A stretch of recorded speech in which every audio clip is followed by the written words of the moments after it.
Hello and welcome to the Futro Hidden Movie Gems podcast. I am your host, Ty Christensen. He told me to shove it up my... We've got Cameron Mickle on the podcast. Why are you wearing that stupid man suit? Why are you wearing that stupid human suit? It says man suit, but close. Oh, he said man. Oh, but he says, why are you wearing that bunny I was trying to quote the other thing that Jake Gyllenhaal said. Why are you wearing that stupid bunny costume? And then he says, because I can't take it off. I'm like, what? And we've got Jordan Christensen. Shut up! Shut up! Go back to China, B! And we've got Jacob Rosso. I can't even pronounce your last name. Sometimes I doubt your commitment to sparkle motion. She is my favorite, dude. She made me laugh at everything she said.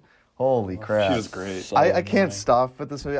My other favorite that I wanted to leave with was fear, love, hate. I'm not afraid anymore.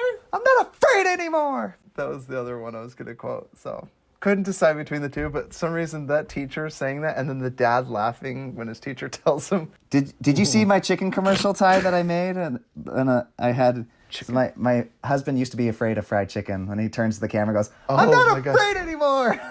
Yes, you literally, yes, I watched that, and when they're walking in the park while he has the chicken drum and he looks at it admirably, made me cry laughing. Like, guys, look up Jordan Christensen on YouTube and look up what was it called, the fried chicken commercial?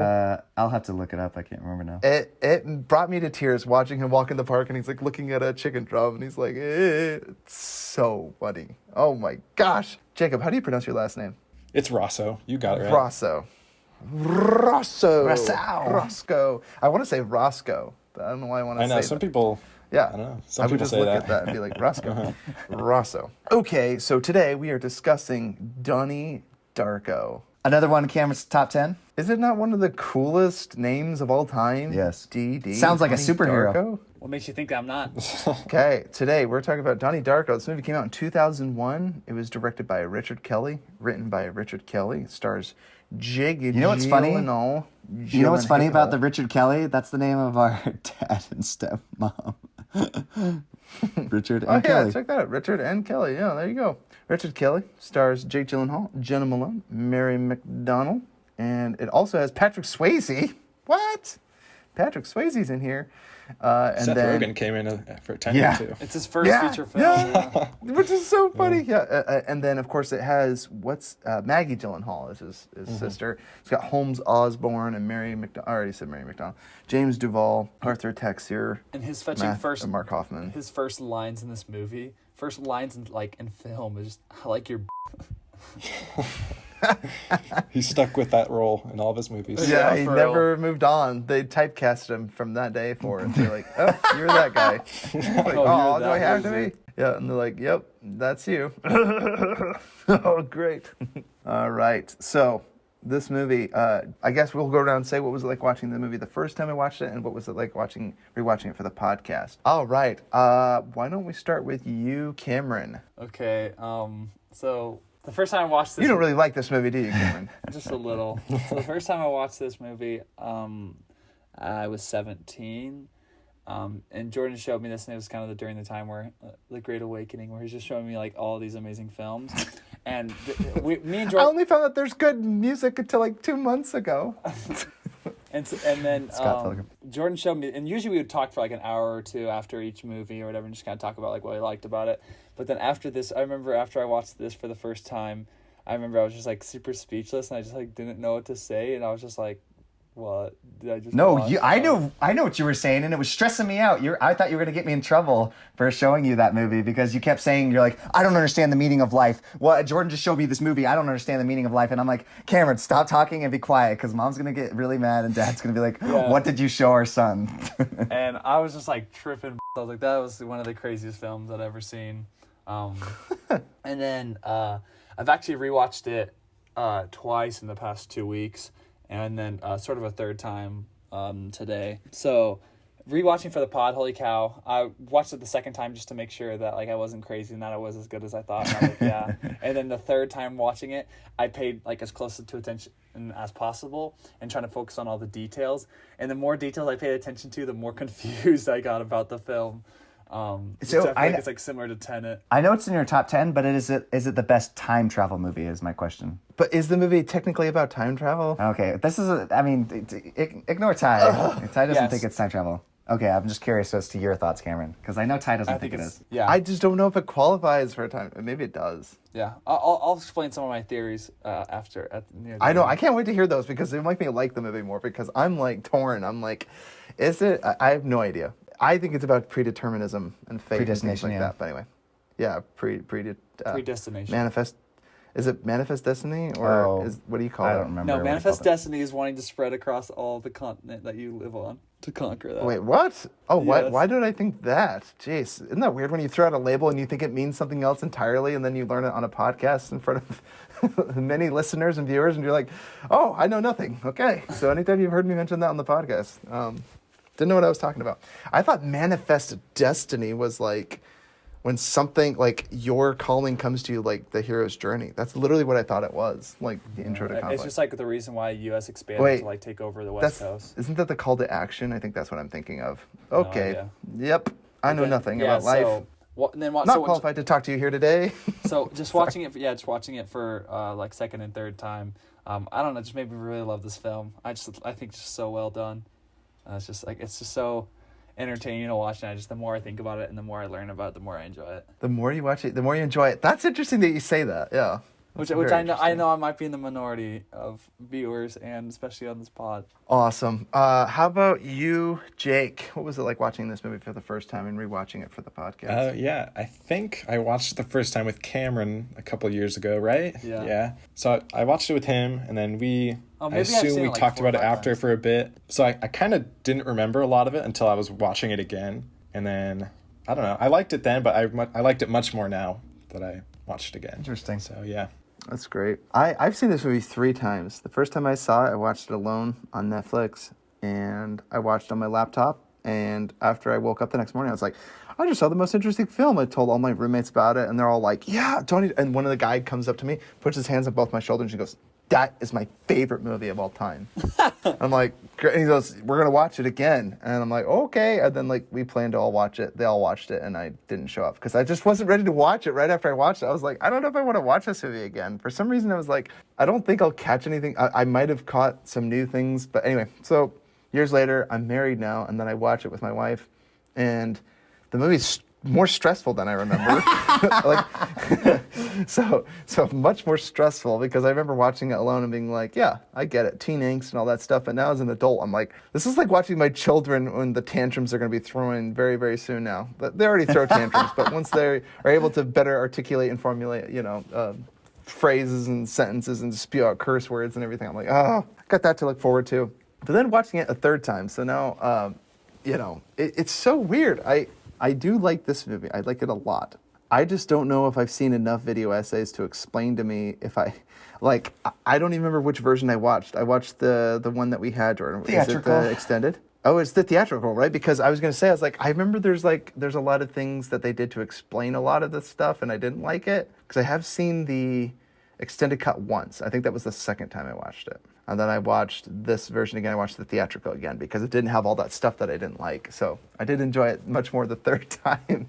So that's my experience watching this movie. I like it, and I have so many questions, though, and I'll ask them. Whether they're nitpicks or if they're just questions I have about this movie, I do like Donnie Darko. I think it has enough mystery around it, and there's an aura of suspense and anxiety that I get just thinking about it. So let's get into Jordan. The theatrical version makes it a lot more like noir and mystery than the other parts just seem a little unnecessary and fill in blanks that like you already filled in yourself, and you're like, I didn't really need this. Well, and there's nothing about this that makes me think sci-fi. I know they have it labeled as a sci-fi, but there's nothing except when he goes to his teacher and asks him. But even then, it reminds me of it would be like thinking if Stranger Things is sci-fi, because they have this moment where they explain the upside down, and you're like, oh, that's sci-fi, but you're like, kinda, but it's more of like nostalgia, mystery, chess, like the chess beams fantasy. Like the chess spears is the only thing I would say is like sci-fi-ish. Sci-fi-ish, but even then, it's almost more psychedelic and surreal, where it's not so much sci-fi. But again, some sci-fi is that, but I always think of sci-fi as like sleek robots, future, alien, all that kind of stuff. I never think like philosophical purpose or your destiny. I don't know. Does that make sense? Anyway, whatever. Jordan, what was it like watching this movie the first time and rewatching it for the podcast? So the first time I saw it, I rented it on iTunes a while back. I watched 127 Hours first, and then I'm like, I need to find more films that people are talking about that aren't big, because I'm like, and then I saw Indie this, films. and I'm like, oh my gosh, there are like amazing movies out there that are like that aren't directed by Michael Bay. No, it's true. I was. Dude, I know you grow up, right? Yeah, it's weird. Like you watch movies like that. Like I came home from my mission, and I was like, I'm watching movies like this, and I'm like, oh my gosh, like movies with a meaning, maybe that I don't even understand right away, and that's what I loved. I watched video essays the first time I watched the movie, and then I watched some. I forgot about most of them. So yeah, I love that. Yeah, that you say that. You're like, there's a whole underground of movies that are so deep. Yeah, like, and then you find foreign deep. films, and you're like, oh, there's another world of movies, and it's so good. Anyways, so I watched this, absolutely loved it the first time. I think the first time is the best. I know Cameron says it gets better with time, but first time is hard to beat. I remember really liking. The first one's like what's it called? I appreciate it more, but yeah, I believe like the first one is probably the best because it's just like so much like wow, like the wow factor is ridiculous. Yeah, for sure. Yeah, it's one of those like watching what I imagined watching Whiplash. I've only seen Whiplash once, even though I love that movie. I'm terrified to watch it again. I'm scared to watch it again because it's like, to me, I would call it a punishing movie, and this one kind of punishes me, honestly. Like I get genuinely terrified. I don't know why. Something really scary about bunnies and that hollow voice makes me think of Satan. You know, it's like actually listening to Lucifer. Pretty scary. So this movie kind of is punishing to me again because it's like there's not too many redeemable characters. Well, and it's amazing at Halloween when nobody. It's amazing at Halloween when people dress up as the bunny character. I love seeing that. I'm like, oh yeah, we got a Donnie Darko fan over here. Got a Donnie Darko fan. Yeah, and then loved it on the rewatch. It was better than the second or third viewing. Second time I watched it, but not better than the fourth, and not better than the fifth. No, the director's cut. I don't know. I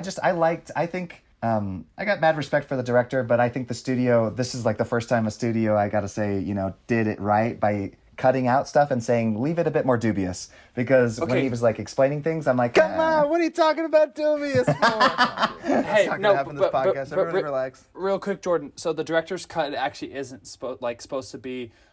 It's not technically the director's cut because like the director talked and he said that he believes that the theatrical version is perfect the way it is, but they really wanted to see a different version. But the only way they could be able to like put it out there is they wanted to use the title of director's cuts, but he wanted to put it as like a special edition. Well, and it's like it's not my edition. It's not my edition. Yeah, but they're like no, but we have to put this title of like the director's cut, and he's like, okay, whatever. But we're gonna make it fundamentally part of your character. No.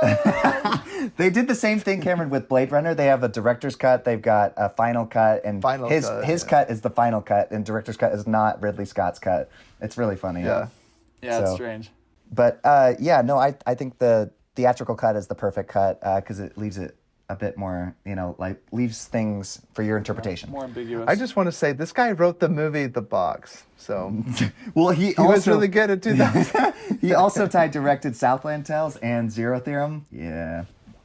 I don't know any of those movies. They're interesting. Let's just say this is a poster. Wonder. He's a bit of a one-hit wonder. Oh my gosh, it has The Rock and it has what's his American face? Pie. The goon guy. Yeah, American Pie dude. Hey, you know what was a good movie? The Rundown with those two guys. Yeah, that was kind of funny, but that's not him. But somebody watched Southland Tales and was like, hey, The Rock and this goon guy, they could be really good in a movie together. That's so funny. I'm still gonna watch it again because I'm kind of curious as to maybe it's better than I thought. I'm never going to watch The Box again, I'll tell you that much. Went and saw it in theaters and thought, you know what's better than The Box? A literal cardboard box. But no, not even funny. You know what is better? The short story. And it's better as a short story because, holy crap, I think it was funnier when I said it earlier in an episode. It's just like someone brings out the box, like, if you push this button, someone will die. If they just go ahead and slam it, and they're like, oh, and you get $1 million. You're like, oh, that's great.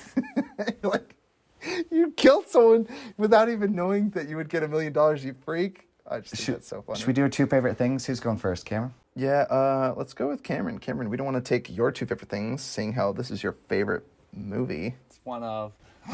Yeah, there's definitely. Well, they're all starred Jake Gyllenhaal, so your boyfriend, one of your wives. I think you described him as one of your wives. So this movie, there's a lot of things. It's kind of hard to like pin down a specific thing, but I really think. I can't name 2 of my favorite things from this movie. No. So, I love like the music and the score in this film. I just think it's really good, and it just kind of like. Wait, what's the song called? The song. Very. Yeah. A million faces. At the end, yeah. Worn out places. I like the song too, not gonna lie, but it does make me laugh when I think of it. I can't hear that song separate from the movie. There's no way to separate those 2 songs. It's kind of like that one song that plays at the end of Fight Club. It's hard to, I don't know, Where Is My Mind song? Anyway, doesn't matter. Keep going. So yeah, I love just the score and the music. It kind of sets the tone, and it just kind of adds that eerie feeling to every single time. And I think they do a really good job of, like, because of the music and score, the moments of silence kind of like have that feeling of dread, where you're like, oh frick, like what's happening, and just kind of like the confusion and fear. And then I think another thing I really enjoy is the relationships in this film, because I think all of them are very, very unique. There's like, I love his relationship with his mom, because you see that like she truly loves him, and just kind of the quotes where he's like, what's it like to have like a psycho son? And then she's just like, it's wonderful. And and she just like hugs him, and she's like genuinely just loves him and cares about him regardless of like the kind of the difficulties and demons that he's dealing with. And then also his dad, like I love his dad's relationship, and that's what kind of the other cuts will show, and like deleted scenes. I've watched some deleted scenes, and like they kind of show a little bit more of like his interaction with his mom and with his dad and with his sisters. But even with his friends, and then also with his girlfriend, I just feel like all of the relationships and all the people that with Donnie is just very interesting and unique, and I feel like it's not often shown in cinema, of just kind of like their strange relationships. Excellent. Jake, how about you, man? Or do you prefer Jake or Jacob? I'm gonna call you Jakey. Either one. Jake is the family word, I'd say. Let's call you Jakey Nakey Poo. How you doing, Jakey? Let's hear your 2 favorite things. All right. So I think first, I liked Jake Gyllenhaal's performances when he was kind of rebelling, when he was like in the classroom, when like in front of the class, you know, talking about why this teacher is like wrong and things like that. And then also like coming and then also like when he was at the microphone when that man was presenting and like talking about whatever he was talking about. He's like, I am troubled and afraid, and I think you're the Antichrist. Yeah, and then also I liked his scene with his friends when his friends were talking about the Smurfs, and then Jake just comes in, like goes over this little monologue of like, this is why it's this way, and like I thought that was really great, how he just completely destroys their little side conversation with like facts about that he knew about the Smurfs. Donnie, why you gotta go smart on us? And then I also liked the music. That was my second one. Yes. And I particularly liked the ending song. It just felt like that just fits with the movie so good, and just all the ominous songs that made it kind of creepy. I really like that. Very ominous. How about you, Jordan? 2 of your favorite things? Oh, dang it, Jake stole mine. Music is amazing. Like, that is the thing I remember the first time watching it, and I downloaded a couple of the songs, like that end song, and then also that dun dun dun dun, like that music that's playing when they're when he's seeing him and he's like hitting a knife against like the fake wall between or whatever him and his schizophrenic friend. Is it a wall though? Yeah. Is it a wall though? Is it really? Oh, that's right. That could be left for interpretation. I don't know. So that music just plays so well into the film. And then the other thing I love is the humor. It kind of goes into Cameron's favorite thing, which is the relationships between the characters. I just feel like constantly, I love how well you can relate to a family and how much you can love a family that is both relatable and just fun and quirky, and like the opening shot is the dad, doing a leaf blower and blowing at his daughter in the face with it. And it's just like that right away. Everybody I watch it with, it makes them laugh. And they're like, I love this dad already. And like, and how well you can relate to a father talking to his daughter. His daughter's talking politics, and she's like, I'm voting for this person. And the dad's like, well, maybe when you've got kids, you'll realize, you're paying taxes. Exactly. It's just all too many relationships. I mean, talks and things that you can relate to with your families and just different friends. And, that reminded me, the Smurf talk totally reminded me of the kids from high school, just the ridiculous conversations they would have. And so all too many conversations I recognize, and just every person is a character. Very fun. Great movie. That's excellent. I love the Shrouded Mystery, and I always think that I'm going to watch this movie and I'm going to have like some great awakening or epiphany, but I never do. I'm always left with the same feeling where I'm like, I definitely don't get a lot of this movie, but I do enjoy it. So my favorite thing, is the whole element of, suspense and mystery, because I don't think it ever lifts. Even after the whole movie's over, it's like, I still have so many questions, and it's almost like I feel like this is one of the few movies where, you could do like a 10-episode Netflix series, even though I don't know if I'd like it more or less, but it's like, they could do a whole Donnie Darko TV show. I feel like they could. Yeah, but then you get Donnie S. Darko, the sequel. Which is there a sequel? Yeah, to it's this trash. I looked that up. Yeah, I saw that it got terrible I reviews. stopped and watching stuff. the trailer, bro. That's how bad it was. I started the movie. Does It's it have horrible. Jake? Does it not Acting have Jake is Gyllenhaal? horrendous. No. None of the same It's actors. it's his sister. So Samantha, it's Samantha. Is Darko, Maggie Darko. Gyllenhaal? Is she in It's it? following her story. No, I don't think so. Oh, but is she?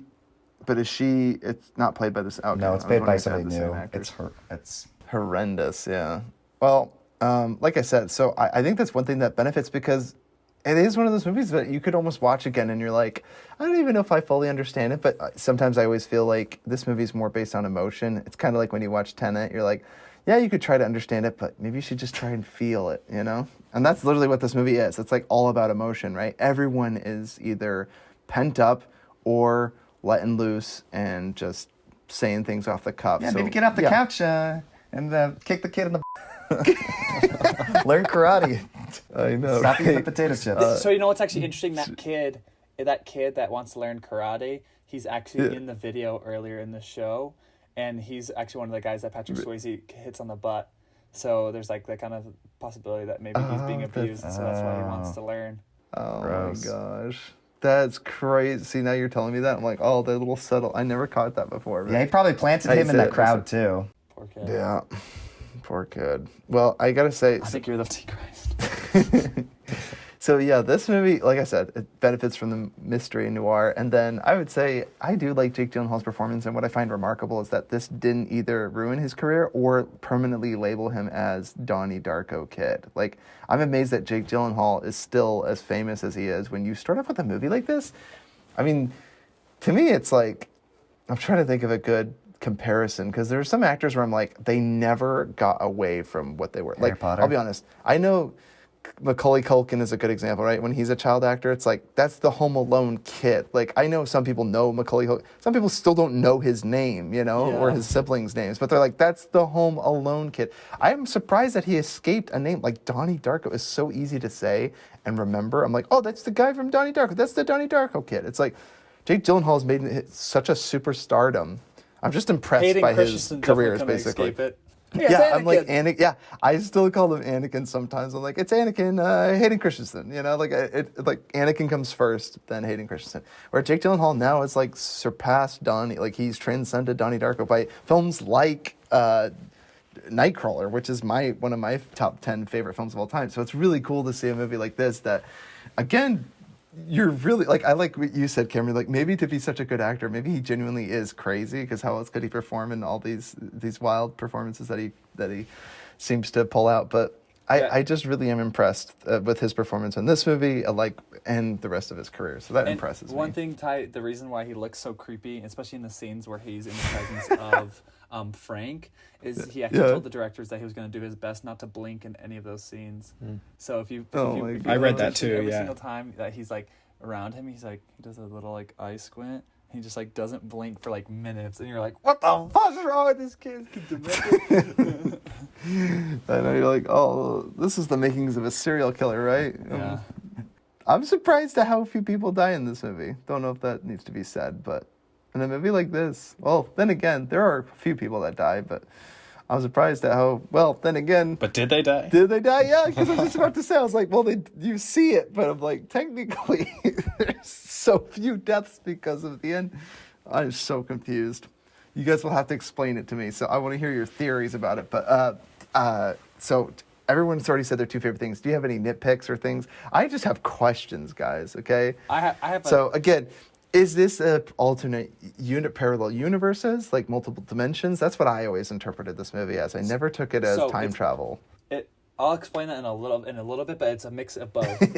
But really? Okay, yeah. I like that. So my one nitpick I kind of had, and I've watched deleted scenes, and they kind of fix it, but they don't fix it in the way that I wish they would have done it. Is I just wish there would have been more time for Donnie and Elizabeth, more screen time to see their relationship, because I loved them. Like the first scene at the table, and they're just like cussing each other out. He's like, "Please explain to me, how does one exactly do that?" And like I just love kind of their banter, and I'm sure it was like so easy for them to like have that sibling rivalry, being siblings in real life. Yeah, real life siblings, right? Yeah. And so I think that's just one thing that I wish they would have included a little bit more. And watching deleted scenes, I'm glad they took out the scenes that they did have the like more of their relationship, because it was a little cringy.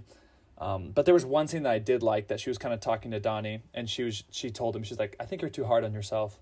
Like you got a lot of things going for you," which I think was kind of a sweet moment, which I wish you would have got to see Elizabeth's sweet side at least once, because then it makes that moment when she's crying when Donnie died because of the jet engine falling on him a little bit more meaningful. I mean, obviously, regardless, if you had a really good relationship with your sibling, if they die, it's going to make you like pretty sad, but I don't know. Hey, Cameron, go suck.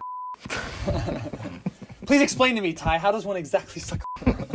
And one thing I also was confused, which is kind of a question and a nitpick, is like I just don't understand, one, how the wallet got there, or how it's just in the street, and then also how he broke into his house. But I'm assuming if like gonna burn down a house, he probably could have just broken a window. No one's gonna be able to tell if there's a broken window in a burnt down house. So yeah, right. You don't think they would, but they discover that the child ring. Patrick Swayze, man, worst. What do you call that? Biggest hero let down? But he was never anyone's hero, which is why I actually like this he was movie. the religious old lady's hero. Well, true. And the teacher, right? She loved him. She loved his videos, right? She put him on, and she's like head over heels for this guy, right? She's like, his great new video. This is obviously a scam sent to destroy him. Yeah, she's trying to defend him. She's like a modern day Karen, like refuses to like let this man die. My favorite part is parent teacher conference when she's like reading. She's like, they're teaching this book, and she's like, and I love. She's like, it's clearly being taught in school. She is so funny. Oh my gosh. Oh, that's right. Drew Barrymore. I forgot to mention she's in this movie, right?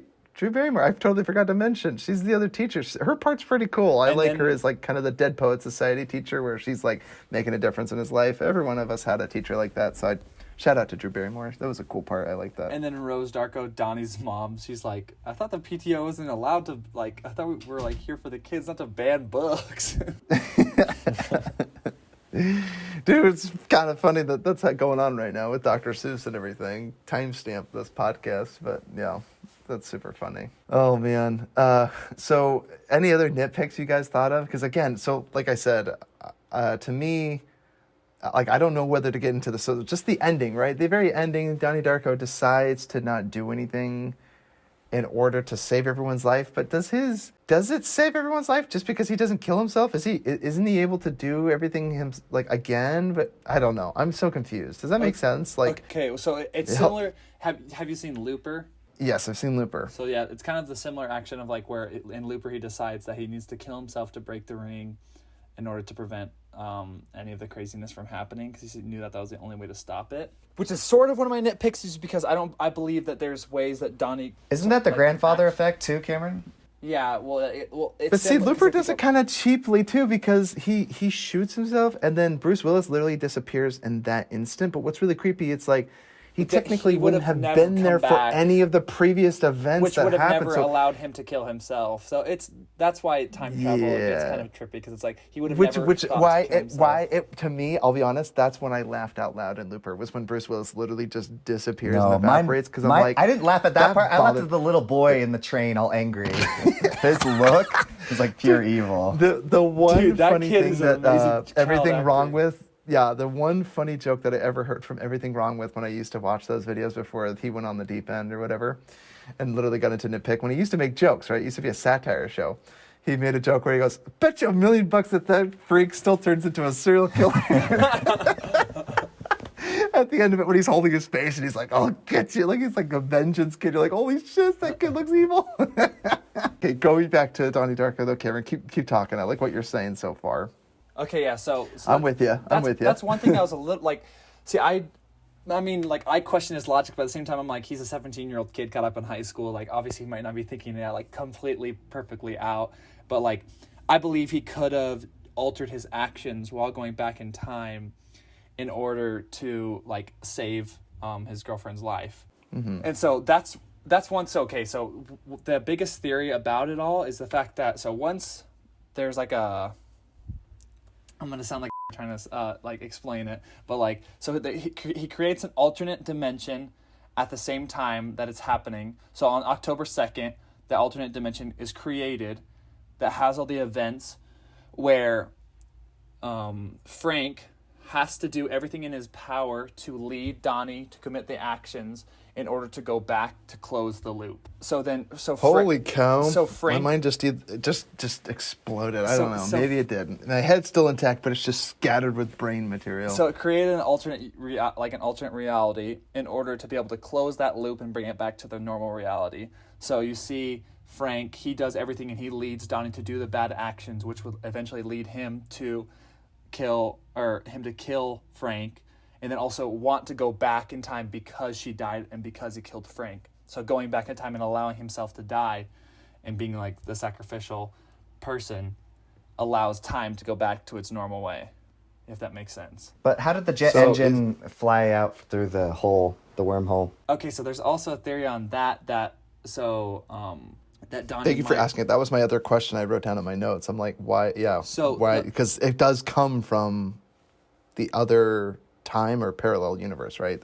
So that's a theory, is that Donnie might have supernatural powers because, for example, how did he stick the axe in the giant bronze, like bulldog? Like that's right. That's inhuman strength. Yeah. And so there's he does reference superpower that when superhero. He's in the bed, like he uses supernatural power to pull the jet engine in to kill himself, create like ending the loop. If that makes sense. Is it his death that's causing the loop to close then? Like, are we? Because again, it's the idea that his inaction to go back into the to normal the way it should be. Is it because of powers that he possesses, or is it just because of the actions he will take? Does that make sense? So that's the other thing I had a question about. That I have is, so if you hear Grandma Death, she's talking, or when they talk to Grandma Death, and there's like the whole theory about Grandma Death and how her name is Roberta Sparrow, and she actually wrote a book about time travel, and then she goes out to her what's called her mailbox every single day. So something that I think is interesting is they also mentioned earlier in the film that she became rich off of a gem collection, which I believe that there's a possibility that she had a gem that allowed her to travel in time. And then I believe that when she traveled in time one time, she might have met Donnie because maybe Donnie had a similar gem or something like that. And she interacted with him, and he told her, like, oh, I traveled in time at this date, which was October 2nd, 1988, or whatever the date was. And so she, but he's like, today, but she doesn't know exactly which day. And he's like, I'll send you a letter when the loop is open so she can travel back in time. So that's why she checks her mailbox every single day for the mail, because she doesn't know which day will be the day that she gets the mail or which moment that it'll come, because it's not going to come from a normal person. That's why she checks it every 3 seconds, and why the friends are like, like, oh, we may have still mail. Oh, no dice, Grandma. Someone's got to write that bee. And so that's what I think is super interesting, because it kind of creates the thing where I believe that Donnie and her have kind of that special relationship. Is because when she talks to him and he's like, what did she say to you? And she said that no, every living creature on Earth dies alone. And so I feel like she was kind of like showing that because she's seeing different timelines and stuff like that, that she understands and sees everyone dying alone and being like, that's the whole point of like, it's impossible to not die alone. Which is funny, the whole spear thing, the spear orb, because the people who actually came up with it, they were actually high and they were playing Madden, which is a football video game. And in that video game, it shows like the direction of where you're gonna, like where your receiver is gonna go or whatever. And so they're like, what if like it came out of people and like you could see that where direction they were going. And so then they included it in as like, oh, that's super trippy, which I think is really funny because it's kind of almost like an ironic and funny thing. Like, what if you could see, like in Madden, what direction everyone was going to go? And then that creates like the thing. That's why when Donnie's talking to his professor, he's like, well, not if you're traveling in God's time, because he knows exactly where everyone's going to go. So he, like everyone's like their whereabouts are pre-known. Right. So one thing I was going to ask you guys is, well, because I didn't know, is this movie like one of so I have never seen any interviews. I should make this clear. I've never seen any interviews except the first time I watched it, which was like seven years ago, the first time I watched it. So I watched a few video essays because I was like, why was he laughing? That was like the one thing where I'm like, why is he sitting in his bed laughing and crying? Is he laughing or crying? Is he laughing and crying? It's kind of scary. So I wanted to know, did Richard Kelly come out and he basically explain everything, or did he kind of leave this dubious, kind of like Christopher Nolan or Denis Villeneuve, where it's like, I'll give you some hints to what I think, but ultimately it's up to you. Like, has he done interviews, or does Jake Gyllenhaal do interviews? And he's like, this is what the movie means. Yeah, I was curious about that. Jake Gyllenhaal and also, what's his name? Seth Rogen. They both admitted there was like a video, whatever production thing right after the film was made, and they both admitted to not knowing anything what the film meant. They said they had no idea what the film was about. I love it. Which I think is really awesome because it's like the main character, like Seth Jake Rogen, I could get that, but Jake's like, I have no idea. I'm so confused. I'm lost. And I think that's one thing that's kind of cool because it even leads into more of I feel like the noirs, because every time he would take the pills, he would see Frank, but in like a director's cut, it explains. His what do you call it? Therapist talks to him and she says like, Donnie, those are placebos. And so then you're like, right. Oh snap. So that's what, because at first these are gazebos. Because that's my initial theory was that the professor might have been in on it, or his therapist might have been in on it and was trying to get him to have these supernatural like experiences or whatever, giving him these pills. She was like the Watcher, like raising the superhero, right? She's the because Master Miyagi. She would be the person in the loop, the living people trying to help him complete, because there was the dead people trying to help him complete what he needed to do. Right. And so I feel like I was doing the bridge. Sorry, go, right? Jake. Yeah. I did some little researching after too, and I found that it mentioned a bunch of characters and how their relationships like were leading him towards the decisions. Like his girlfriend girl, like how did she know she wanted to sit next to him? Like she kind of was she was in on it almost. Like she wanted to sit next to him because she knew she had to help him like get there. And also the teacher, that relationship, how she said like cellar door. So everyone was kind of in on it, or lots of people were in on it. It's like Blade Runner 2049, where you just Jordan was Harrison Ford just created so he could find the other what do you call it? Mannequins, or what do you call those things? Your favorite movie. So he's a Blade Runner. Replicant. Yes, Replicant. Yeah, sorry. Find the Well, you kept saying mannequin. I was like, what the crap are you talking about? The robots. Yeah, the replicant. Yeah. And he's like, oh, maybe your whole entire purpose, like when Jared Leto's talking to him, like maybe your whole entire purpose was to meet her and fall in love with her to create this like spawn. Maybe it wasn't anything of your own choices. And you're like, yeah. And that's what it's interesting, Jake, kind of like you mentioned that, is that everyone that interacts with Jake is like all of the living participants lead him to be able to complete the loop, to end it, to put it back into regular time, which means that there's and like I believe it. I mean, it's showing that there's a higher power at hand. And some of the director's cut, they talk about that, how he's like, they're like God's hand is in this, and he's like trying to help you. So do they attribute it to theology, or is this more of like aliens and fourth dimensional beings? Like, do they do anything about that? It's more to God. Yeah. If you watch the extended cut, I watched it, and it's a lot more about like, oh, he's definitely called of God. It's almost like he's Christ. Like he sacrifices himself. He's there to complete the mission. Any sacrifice in a movie obviously alludes to that, and I got that. No, but they're more clear about it in the director's cut. Right. Oh, see, because I watched it. And I but was it's like, cool because you can can even look at the whole movie not as a time travel, not as like the alternate reality, but you can also look at it as the possibility of him being a schizophrenic, which his therapist even mentions to his parents, like he's having a schizophrenic hallucination of seeing. Well, he's a very Frank. unreliable narrator. That's one thing I wanted to bring up was how unreliable Donnie is, because there's times where he what's a good example? Well, he lies to, let's see, who does he lie to? The teacher? Oh, no, I'm blanking on it. When he says his name, but he gives him a different name. Is that what you're talking about? Yeah, yeah. He's constant, he's not like a chronic liar, but yeah, he's like, well, maybe he's playing a different game, right? Like he's not like the other students, right? So he obviously doesn't fit in for the most part, but yet again, you would think like he would be so emotionally intelligent, but maybe he has like Asperger's. Like, what is his deal? We don't know, right? It's like, I guess it's just superhuman, right? Or that's just Donnie, but it's like, no, if he's a schizophrenic, I think he wouldn't have any friends. I don't think he'd be able to talk to people at school. Oh, I have those too. What kind does he have? Stab my mom. Oh. I love it. Oh. He stabbed my mom 4 times in the chest. Oh.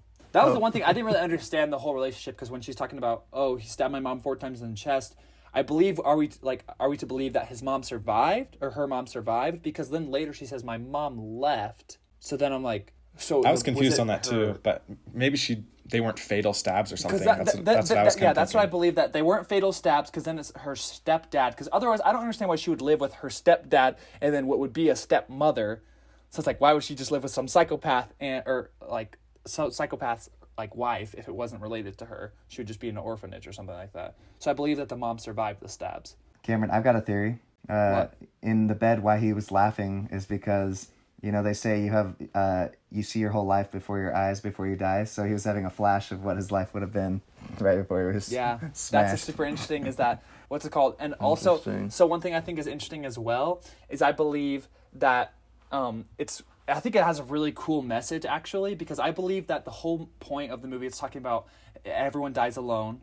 And I believe that's something that's cool and special, is that because Donnie loves his girlfriend, and because he loves her so much that he is willing to sacrifice his own life by dying alone and never knowing her, he's not dying alone.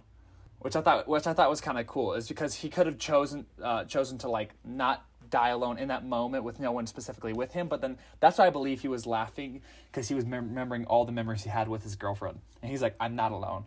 And he was thinking about all the people in his life, like, wow, I'm not alone, so I'm not dying alone. So that's why he thought it was ironic about everyone, when the lady's talking to him, everyone dies alone, and he's like, well, no, I'm not gonna die alone, because that's why he says, I promise that one day everything's gonna be better for you, to the Asian lady, the chucked up lady. Which is, she's symbolic throughout the movie of being an angelic presence, and she's shown in the play being an angel, and then she's also always picked on, and then he tells her I love that scene. He just grabs her by the earmuffs, I promise for you that one day everything's going to be better, and she's like, ah, and she runs away. Didn't she drop a notebook that had his name on it? It almost looked like a love journal about him or something, right? Yep. Yeah. And then later you see him walking in the street with the earmuffs, looking creepy as fudge. The earmuffs. I love that he's wearing earmuffs. But yeah, dude, freaking crazy. Well, also, I believe that the matching so that said that there's the matching serial number on the plane was burned off. So I looked it up. Matching serial numbers on planes are usually 4 digits, sometimes 5, which is the leading one. But because I was interested, I was like, maybe Frank was giving him the digits to the matching plane, because from the date. But that's just a theory that I'm just that would be interesting to see if maybe the first 2 number, or the date and month were telling him the serial numbers to the plane to try to ward him to help his parents maybe not be on that plane, because they might have died. Which is crazy, because then that's why I believe it's sacrifice, because if he sacrifices himself in that thing, his family might never go, his parents might die on that or his sister might die on that plane, same with his mom. So he has to kill him, let himself die so they don't ever get on that plane. Did he know they were on that plane though, or is it? I don't know. I don't know either. Yeah, there's just a whole lot of I think it's super interesting. So many questions. So many questions. He ruined that poor other timeline. Right. Yeah, for real. See, that's it reminds me of the Rick thing. and Morty. It reminds me of Rick and Morty when they're just like when the Rick and Morty just like die of a timeline. I they just, got like, that pop right only. in. See, this is the first time I've watched it since post Rick and Morty, so I definitely think more in times of like where I'm like, well, there's infinite universes, so it doesn't really matter. Because see, before that, I'd never seen Rick and Morty, and so I thought like my understanding of alternate universes was always just based on the fact that okay, so there has to be a first, quote unquote, first time that you would time travel back to fix a mistake. I always assumed that was an alternate universe. Does that make sense? So like the very first time in Back to the Future, when you go back in time, you have the original Doc and Marty going into what essentially would be, because technically it could be assumed that there was never two of them in one place at one time. But I love the way they do it in Back to the Future, because even though he's there, it's like technically he should have still been there, and they would not have known that they were there. So they've always been there twice. Does that make sense? Yeah. So technically, it's just a circle loop, and that's my favorite explanation of time, because it's like it's the only one to me that makes sense. So if they actually did see each other, technically, it wouldn't have worked, because then their mission would fail the first time, and it would cause time to completely. Plus, like, shatter, as right? As like the parents, that's why, they're not going to look back in right. time. They're not going to look back in time or like look at some random dude, be like, "You're my son from the future who came back to the past." Like, no. Yes, which is why I love when they do that in Back to the Future, because there's a few times where you're like, oh, they almost got seen, and the thing that they didn't explain the first time you watched it was your heroes going through the time travel. Does that make sense? That almost doesn't make sense. But basically, it's a callback to an event that happens, and you're like, oh, I didn't think anything of it. And you're like, no, it was actually them that caused it. So you're like, technically, they've always been doing that. And so that's why it's almost the predetermined thing where, Tenet does a good job at this, where he goes, well, are we successful? And he goes, I'm not going to tell you either way, because I don't want to change anything. And I thought your chances would be better if I didn't tell you or not. So it's like, see the biggest... You would know that the mission worked, because they would have found himself then and there, and it would have failed, right? Does that make sense? And the biggest reason that I truly do believe that Donnie Darko is about the alternate reality with the time travel than him being a schizophrenic is because the last scene when they're playing the music, like Mad World, and then they're showing everybody because he closed the loop and they're back. They show everyone traveled back in time, so everyone that was like insanely affected by Donnie and through Donnie was always like like the guy checks his eye and he's like, what? And then the other guy, Patrick Swayze's crying because he's like, I'm not in jail anymore. Like, he's like, oh my gosh, like I have a second chance or whatever. And then, I thought that was the guilt from what he was doing. That's what I kind of thought too. Probably both. But so that's why I believe that all of them were like affected, but then the loop was closed and it's back to the regular time. But the only person who didn't have recollection of it was her, because she died in the other like alternate reality. Hey, Cameron. Yes. I hope you get. Dude, that's the deleted scene. Hey, Porky Pig. I hope you get. I can't believe they actually said that. When I heard it this time, I was like, oh my gosh, that's the darkest thing. Oh my gosh. I love when Patrick Swayze, his clothes that he's wearing in the movie are actually his clothes from the 80s, which is actually pretty funny. So he actually took his clothes from the 80s and wore them like in the film. And I love when he's on the golf course, he's like, think he was sleep golfing? And it's just like the cringiest dad humor ever. I'm just like, oh my god. I know, dude. And then when they're like, school's canceled, he's like, holy shiz, that's the best thing I've ever heard. His friends are so funny. And then when they're like flirting with the girl, like, has anyone ever told that you're sexy? Oh my gosh. Oh dude. My gosh.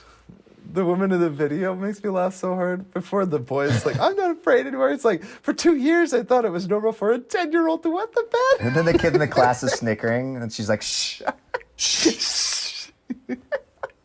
I love it too when he's like, when after he says like, it's like, Donnie Darko, what type of name is that? It's almost like you're a superhero. He's like, what makes you think that I'm not? And then she's like, you're weird. He's like, I'm sorry. And she's like, no, that's a compliment. And he's like, do you want to go with me? And then she's just like, what? And then afterwards you can see him beating himself up. He's like, do you want to go with me? Like, what? You're so stupid. Like, he's so mad at himself. Oh man. And then how cringy like the parts where he's like, she's like, fear and love are the deepest human emotions. He's like, you can't just lump everything into two categories. She's like, 2 categories. well, that's how the spectrum works. You're just like, oh, I hate this woman. I love when she's like, I love that scene. That's I'm not going to kiss you right now because there's a fat guy staring at us. Yeah. And if you notice, that's actually the same fat guy that's he's there on the scene with the airplane when the engine crashes That's onto right. him. He's actually from the FFA or wherever the airline company. So he's actually, it like shows how, like, I don't know. I believe that they might be keeping an eye on like the family and like trying to see what's like going on with them. And then what's the other one? Oh, the scene when he's like, I don't want to be alone. And then when he's like in with his therapist and freaking he's like, he's right here. Oh my gosh, dude! And it hits the score and he just turns. Oh yeah, that was freaky. And then that always gives me up. chills. Oh dude, Frank just looks up immediately. You're like, oh, what the fuck? I'm always scared there's gonna be a jump scare with Frank. Like yeah, just leave, or, like strangle him or something. He just looks like a serial killer. And then he's always standing there. I'm like, oh, don't start moving or distorting yourself. I'll freak out. But no, it's very tame. Yeah, I love it. The woman too. She's like, don't forget, failure is not an option. That's one of my favorite quotes I wrote down. And she was like, she mentioned like, if you have to vomit up there, just swallow it. Yes, dude. That teacher, bless her heart, she's probably one of the funniest characters in this movie. Like, but unintentional humor. Like, she's always like, we're laughing at her, never with her. She is so funny. My gosh, because we all have had teachers like that, or someone, a TA like that, which is why I love that scene, because I remember, funny true story. So my English teacher in 9th grade, we had to read Huck Finn and read all these dumb short stories and all these other books and everything. And I remember being kind of a smart in my class, and I'd always make jokes and talk about like, well, this is kind of dumb. Like, why are we discussing this movie? Mark Twain says, if anyone tries to deeply analyze this book, they should be shot, you know? So I'm like, maybe we shouldn't be analyzing this book any further. And it's like, maybe we should take him at his word, you know? Maybe he'll rise from the grave and kill us all or whatever. So I was just always being a smart A like that. And then my English teacher actually met my mother-in-law at the time. I was only dating her daughter at the time, so my future mother-in-law. And she meets her and she goes, "Oh, Ty's actually one of my students in my English class." And she's like, "Yeah, he's a good BSer." So that's never good when your mother-in-law hears that from their English teacher, that, oh, that's the guy that's dating my daughter. English teacher says he's a good BSer. True story. So that made me laugh because it made me think of this teacher that's always like head over heels for Patrick Swayze, completely oblivious to what's going on. And I don't know if she's trying her best, but she's trying her best, right? I mean, but she's so just like, I think she's failing to reach the kids. She's failing on every line. like just get her out of the way, you know? I love it. I think her character is so great. The one moment that she has a victory where her like sparkle motion is going to like the finals or whatever, the girl shows her the newspaper and she's like, "Oh my gosh!" Like it's like the kitty. Don't say that word, please. Oh, that's I think it's really cool, is because Patrick Swayze talks about, he's like, the 3 sins of like that Satan uses of fear is, he talks about sex, drinking, and drugs, and then you see Donnie participate in all 3 throughout the film, and yet still choose the right decision at the end to sacrifice himself, which I thought was kind of cool, because he's like, Donnie's thrown it in his face where he's like, I'm doing all 3 of the sources of fear. And that guy happens to be the most hypocritical of them all. Goodness gracious. And so that's what I think is cool, is because I think it's showing that Donnie's doing that, like, honestly, almost like ironically, where he's doing it to show that there are no heroes in this world. Like, the people that you pretend to be like heroic and stuff like that, you guys are even worse than I am, because he's like, I'm the only person who's real, and like I accept that I'm not a good person, which I think is kind of cool. That's so interesting. See, I like these discussions because in the end, it's like I almost don't care what the movie's about because I'm enjoying talking about it. Does that make sense? Yeah. See, that's what I get stressed about this movie, because I'm always like, oh, here we go. Like, what does it all mean? But in the end, it's like, just hearing stuff like that where I'm like, even if that was the whole point of the movie, you know, just that right there, I enjoyed that. It's like, it's kind of, like you said, to go into the more of the allegory of the Savior, you know, like a Christ figure that that sacrifices, like goes through a Gethsemane in a way, or goes through every single temptation and receives it, but still carries out his mission. And again, I mean, kind of told for teen high school movie, right? It's like he participates in all these activities that would suggest that he's fearful. A perfect protagonist, which I love. Right. Which is interesting too, right? So again, but that kind of throws you off the scent. But in the end, he still becomes transcendent, right? Because he literally is powerful enough to, whether or not he actually had the power to do it or everything else in the time loop and the alternate reality came down on him, but he still chose to do the self-sacrificing thing. And that's what I think is kind of cool, is like the special thing that I feel like also another message that this movie kind of conveys is that like that you see the people who are like the people who truly care for Donnie. More people care for Donnie than they do for Patrick Swayze, because Donnie's genuine. And I think that's kind of cool, because on face value, Patrick Swayze's 100 times better guy than Donnie. Donnie's like brave enough to give the kids the hard truth. He's like, if your sister's fat, tell her to get up off the couch and like go walk a mile or get on the treadmill. He's like, if you struggle at math, he's like, go get a textbook study and like learn. Like he's trying to like help these people and actually give them the hard truth that a lot of people don't want to do. And a lot of people just want to be the hero and be like, oh, well, you know what? With God, it's all possible. You just gotta believe. How much you getting paid to do this? Yeah. Excuse me. Yeah. I love See, too. this man right here is giving in to fear. I'm like, you would, dude. Freaking screwed. Dude, this movie made me laugh a lot. Like I love how much like even when he's on the couch and she's hypnotizing him, and all of a sudden she like wakes him up really quick out of the hypnosis, and he's like, his pants are like half unbuttoned, and he's like, what did you do to me? What the fuck? Yeah. What happened to his hypnosis? You creep. It's crazy. Oh, Yeah, I'll be honest. I went to a hypnotist. I didn't believe the crock, and I tried to get hypnotized. Couldn't work on me, but my date, I kid you not, at the end of the hypnotism, he's like, you're going to forget everything. My date that I had that evening, to this day, will testify that she has no recollection of being hypnotized and where we were for that whole. Well, see, I that's probably why we didn't end up working out, because I'm like, I still don't believe you. Like, but she told me, she's like, I have no idea where we were the last time. But the weird thing was, I kept grilling her. It wasn't like she kept bringing it up, like, oh, I seriously don't know. It was like, she was like, literally after we left, she's like, where are we? Like, just very casually, like, where are we? And I'm like, did you literally suffer amnesia, or what's going on here? Am I being punked? Like, did he pay you? Where's the camera? Like, where's the camera? What's going on? Yeah, where's the camera? And I need to ask my friend, because I trust him more. He said that he would start laughing uncontrollably, and he started laughing uncontrollably. And I want to ask him to this day, like, did the guy start making you laugh because it was a ridiculous request, or did you start laughing uncontrollably because you were hypnotized to do it? I need to talk to him. I'll talk to him. I'll call him and be like, hey, we need to catch up. And are hypnotists real? Because I don't know if I believe it. I think it's true. I really think it's true. Because it's actually a thing where there's enough people that can be hypnotized, apparently. Like, but not everyone can be. That's the truth too. Like if you don't, it's almost like a two-way thing where if you're not willing to submit somehow, like, you can't actually be hypnotized. I don't know. I'm curious. Do you guys have any hypnotism stories or know anything about hypnotism? Like, I always find that an interesting thing, because I always think of it as a hoax, but I'm like, I do think I know people that have been hypnotized.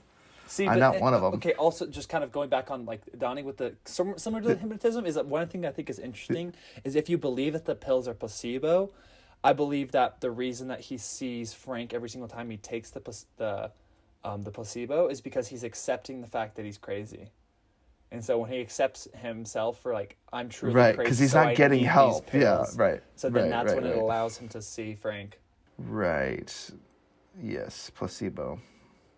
That's interesting too, because again, what I know about placebo, I remember hearing this, like, there is a placebo effect, which that actually references the idea that you could start receiving effects, but because your mind is so powerful, you can actually convince yourself that you're receiving positive and your body can actually heal itself. Your body is actually doing it rather than the medication is intervening. It's actually just nothing. Yeah.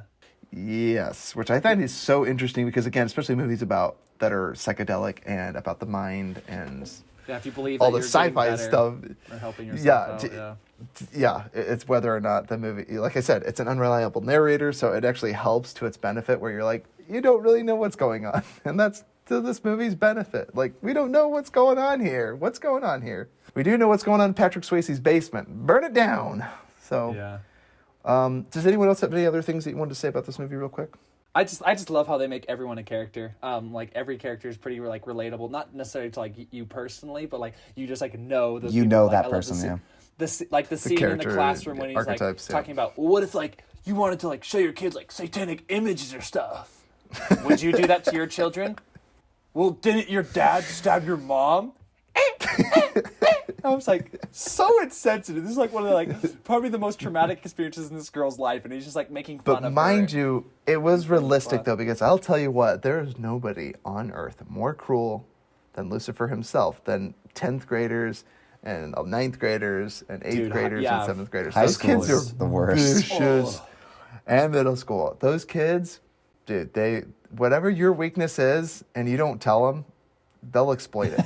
They will, and 5 minutes of knowing you, they will find out what your weakness is and exploit it. Just saying.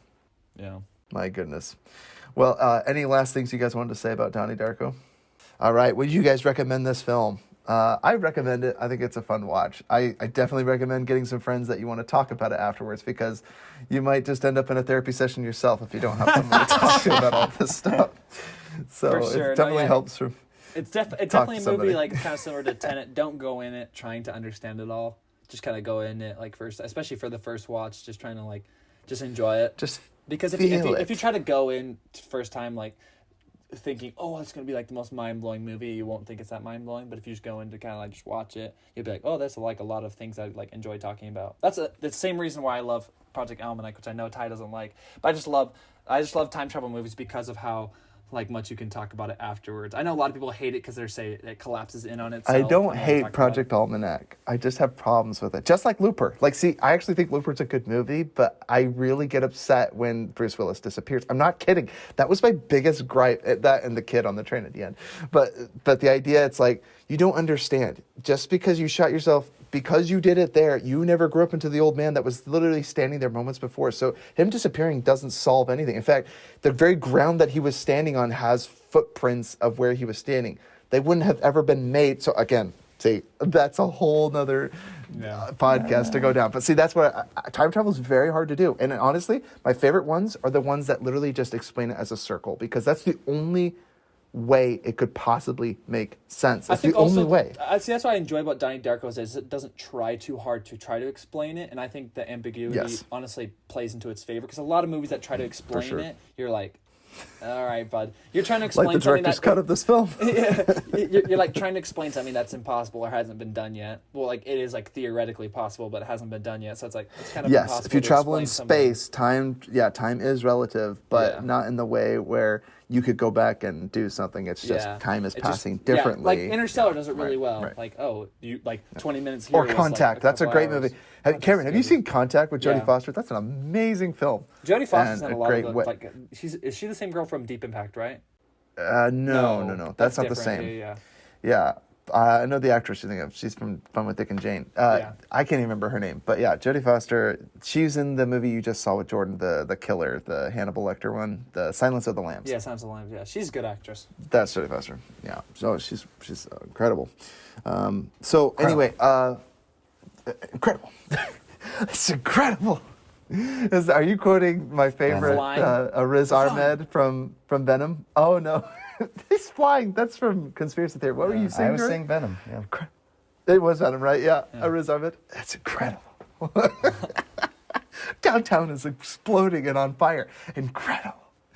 Oh my gosh, I need to watch Venom again. That movie's so good. Okay, so we end every episode by sharing movies that we've seen lately and movies that we're looking forward to seeing. Jake, why don't you start us off? Gosh, I might need a minute to think. Could I maybe go after one of you guys?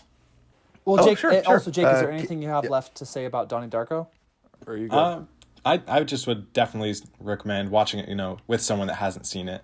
I think that's like the best part. Try to get that new first viewing experience. Yeah, just like look over at somebody else watching it and be like, I know, right? Definitely. Did Maddie like it, Ty? This is one of those movies. Like I said, she was stressed out, and honestly, I think she fell asleep. Oh, okay. So, yeah. So, at the beginning, she's watching the siblings fight, and she's like, wow, they're really crass. And, I'm like, yeah. I'm like, not even I technically talk that way to my siblings, but I'm like, But there was definitely as much contempt. Yeah. As much contempt. But when playing video games, it's almost And Ty, as a father, would you go talk to your kids if they called your wife a B, or would you just say, "Yeah, you're B"? You're not a B. Hey, yeah, you're just you got a B bot or whatever he says to her. Yeah, you're being or whatever. We're not making any sense.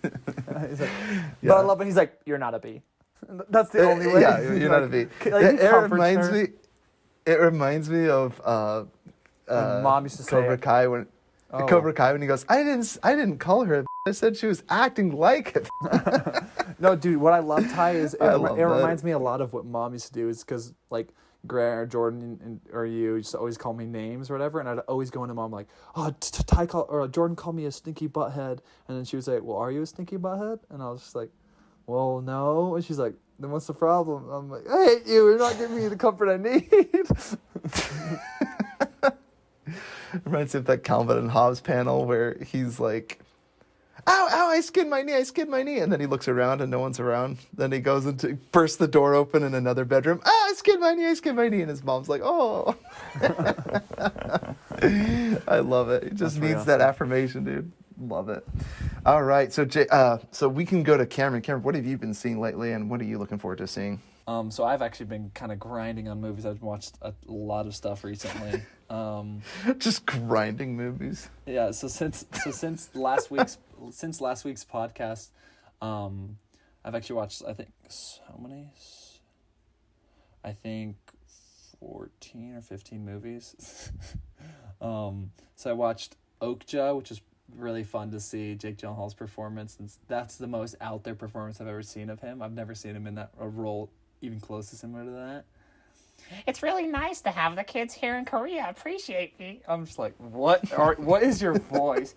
You're making me seriously reassess my options. And you're just like, what is happening? This is not the Jake I know. So that's what I love, just seeing him in such a weird role. And then I also watched The King's Speech. I don't know, it's a really slow but like really great film. And I never thought of it something so simple that we take for granted every single day of just speaking, just like being such a problem. And I'm just like, that's got to be so, especially being the ruler like of a country, is like be such a difficult situation. And then I also watched The Accountant with Ben Affleck and John Bernthal. What did you think of that one? I actually really, really enjoyed it. I enjoyed it too. Me too. I think really it's a guilty pleasure. I really enjoyed the twist. And yeah, it's kind of the same thing. I knew it wasn't like the best film ever, but I really enjoyed it.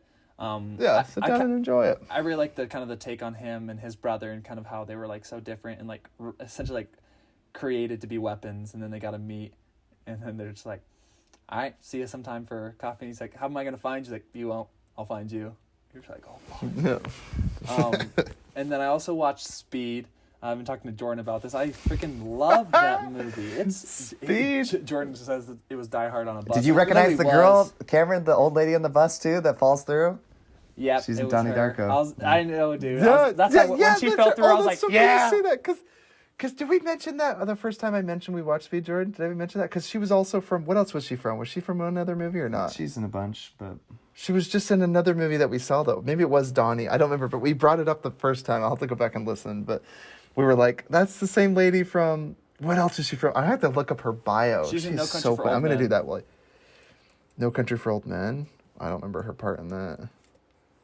I'll look up her bio real quick, but Cameron, keep talking. So yeah, I don't know. I loved it. It's super fun. I love the chemistry between Keanu and Sandra Bullock. And holy cow, Sandra Bullock is dude, she is a babe.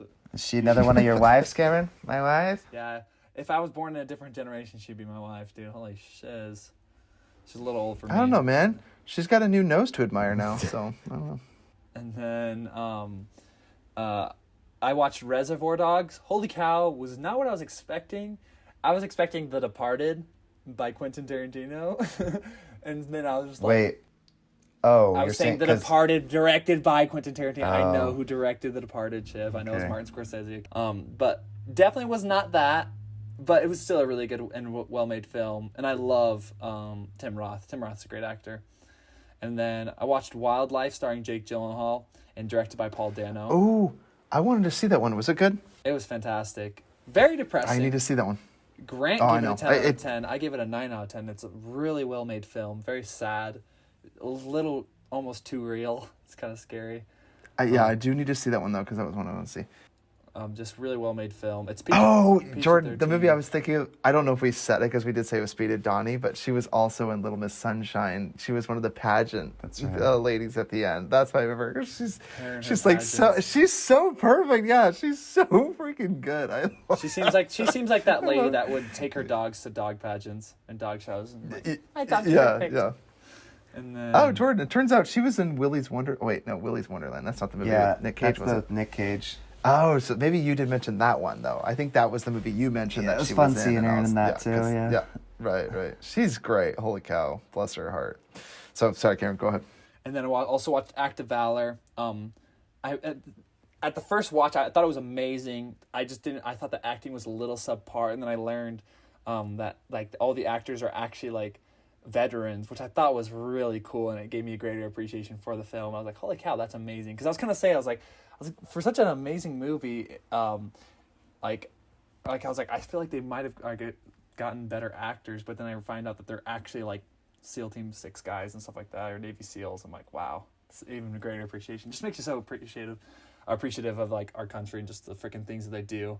They're so bad, dude. Oh my gosh, there's this one scene where this guy is like holding his hands out of the water, and you're like, why is he holding his hands out of the water? And then the guy snipes one of the bad guys, and then the guy catches him so he doesn't splash, and he like slowly lowers him into the water. It's the most insane scene ever. And then I watched 6 Underground starring Ryan Reynolds. I actually really enjoyed it.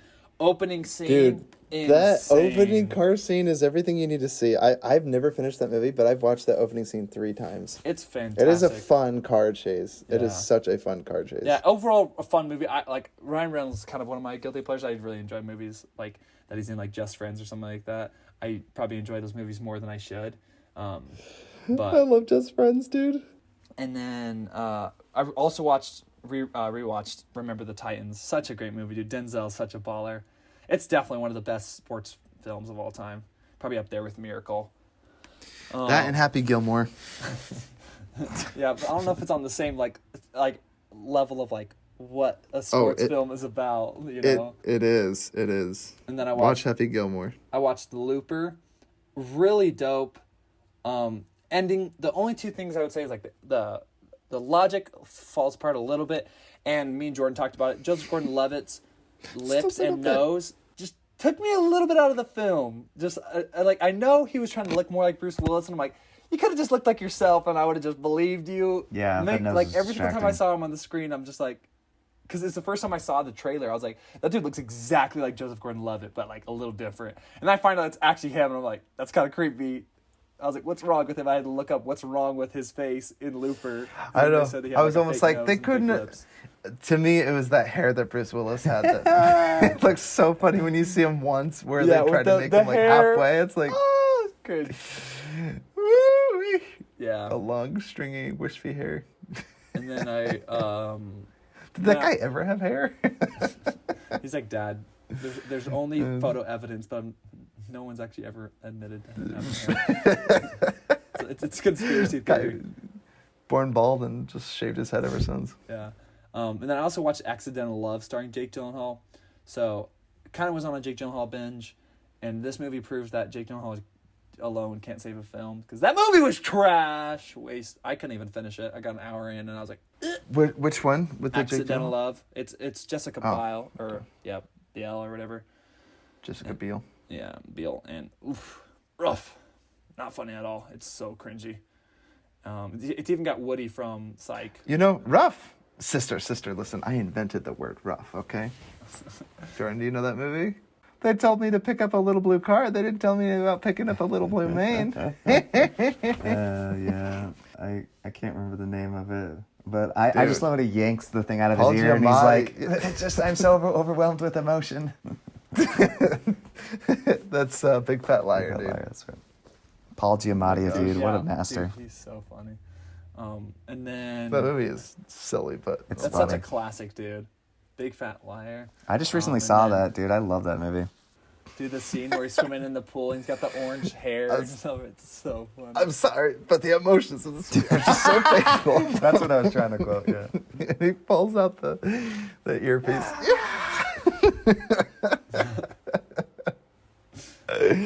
Oh my gosh. My favorite though, again, it'll never get old. He goes, sir, I think we just hit a kid. I'm on the phone. Oh my gosh, it never gets old. All right, sorry, Karen, keep cutting you off. No, you're good. And then I also watched, I finally watched Her with Joaquin Phoenix, Amy Adams, and then the voice of Scarlett Johansson. Holy cow, that movie is fantastic. The cinematography, the world, it's a movie I was talking to Jordan about. I just want to see more of that world. It's such an interesting like concept and everything of just like the AI. Kind of depressing though, where people can't even write their own love letters, you know. No, yeah, it's super interesting, and it's like taking the personalness of love out of it, which I think Maybe is really some people aren't good with words, Ty. No, but it's a commodity, man. It's a commodity. It's just most things when you look online and you just come up with ideas, you know. Is anything original these days, Ty? Yeah, here it is. Orangutan farts. That was original. I just came up with that. I'm what do you sure think of it's that? been said. If I looked up if I looked it up that video, there's definitely lots of videos of orangutans farting, so it's not original. Oh yeah, not the way I said it. Okay, so then I don't know. I've never seen someone with like voice act and have such good chemistry with an actor on screen. Joaquin is a nerd, dude. He's so freaking good at acting. It's ridiculous. Man, he might. Except he when might you were need never really psychological here. help. That movie sucked. Yeah, that movie sucked. He might need psychological help. Just watch Blade Runner 2049, The Truman Show, Wedding Crashers, Midnight in Paris, and The Map of Tiny Perfect Things. Oh, see, I thought Map of Tiny Perfect Things, Cameron, was the time travel or the Groundhog Day movie that you told me you watched, but you said it's called something Falls Palm Springs. with Andy Samberg. Palm Springs. See, I thought that was the movie. So I was gonna talk to you. I just watched the Map of Tiny Perfect Things. I loved it. I thought it was great. It was pretty fun. It was a really fun one. I kept waiting for Andy Samberg to show up. I thought Palm Springs was better than Map of Tiny Perfect Things, but I really liked. Is that right? Yeah, Map of Tiny Perfect Things. I'll have to see Palm Springs then. Now I'm curious, but yeah, there's always two movies that come out that are always so related. Two studios are taking their spin on it, and I really liked the Map of Tiny Perfect Things, but I did keep thinking, when is Andy Samberg going to show up? And then I was like, maybe he wrote it or something. I didn't know. And then I'm like, not the same movie. Got it. Figured that out. I was going to talk to you about that. I was like, I went and saw a movie thinking it was the movie that you recommended. Anyway, I'm glad you've seen the other one, though, because Map of Tiny Perfect Things is good. Loved it. I can go next if right. you're ready. Yeah, Jake. Yeah, Jake. Let's hear it, man. Yeah, Movies that you so I haven't been watching tons, but I watched Cube 2 because you guys talked about that on the pod, and I watched that. No. Oh my gosh. Oh no. Oh my gosh. Maybe a What did you think one-time of it, watcher man? for me, I think. Just I can't believe Dude, you it's even so watched it. cringeworthy, man. I don't know why Jordan made us watch and it, then man. People would think it's a hidden movie gem. We do bad movies on the podcast Yeah. too. You said you wanted to do a movie you didn't want to recommend. I'm only teasing because I just want to apologize for Jake having to. Oh, I walk do through a apologize movie to that's- Jake for having to watch It's that. almost not as. Well, it's not. I wanted to watch almost it just bad to enough understand be the a bad- podcast more, you know. Because I wanted to watch it and then listen to the podcast, so that's what I did. I love it, dude. That's I think how you're supposed to. Did you this enjoy podcast. Simon Knife Man at least? That was all right. And I Just eating people minutes after being in there. yeah. And then I also rewatched Palm Springs like last week. I love that movie. That's one that I like it a lot. It's kind of, the groundhog type. Awesome. And looking forward to, I saw that you guys talked about one like peanut butter something. Falcon. I saw like an Instagram Falcon. post about that by Jordan. I was like, oh, and then I checked the preview for that. It looks pretty good, and I want to check that out. That's a great movie. If you like Hunt for the Wilder People, it's right up that alley. And yeah, that's about it. Awesome. Great list. Jordan, what have you seen lately?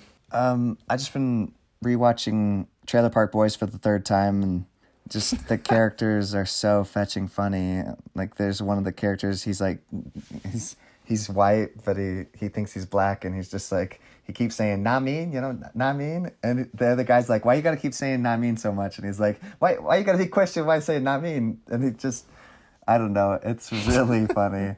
And then he's like, one of the characters is always eating cheeseburgers, and so there's just lots of cheeseburger jokes, and I can never get tired of those.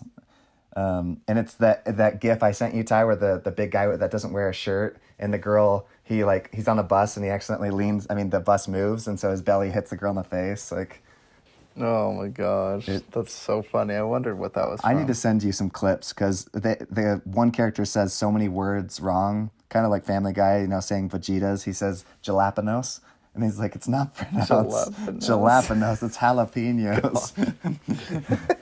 Jalapenos. And he says words like grandchild, and anyways, he just makes me laugh so much. Ricky is my favorite character in that show, so it just makes me laugh, and it's a good escape. That's it. That's fun, dude. So I did watch Map of Tiny Perfect Things. It's a sci-fi romance, if you can call it that. It's a Groundhog Day romance, which I'm guessing is Palm Springs, now that you mention it. It's a good movie. I watched The Muppets with Jason Segel and Amy Adams, which is really funny because it was actually right before we watched Jason Bourne. So I forgot that Chris Cooper was in that movie as well. He's the head of the intelligence community that gets assassinated at the end of Jason Bourne. And he's the evil oil man, Texas Richmond. He is the funniest villain. He has the greatest rap in that movie. So definitely watch The Muppets. I love that movie. Peanut Butter Falcon. I watched that again after we did the podcast. I watched it a second time with some friends. I watched Born Identity, like I mentioned.